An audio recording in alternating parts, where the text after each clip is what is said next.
Dia hanya ada sebesar ni 2 keping sahaja dalam seekor lembu. Saya nak perkenalkan satu kad yang dalam seekor lembu ni dia ada 2 keping je. Iaitu Butcher's Cut. Ini dia.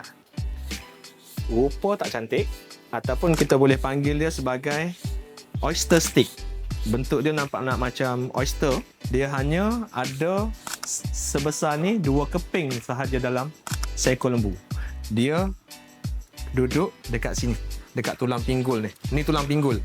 Tulang pinggul, tulang belakang sekali pinggul ni, dia memang duduk kat sini.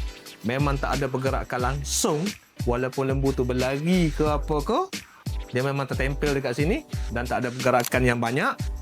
Dan daging ni sangat lembut walaupun rupa dia tak berapa cantik seperti tenderloin, sirloin. Ini paling rare dalam seekor lembu.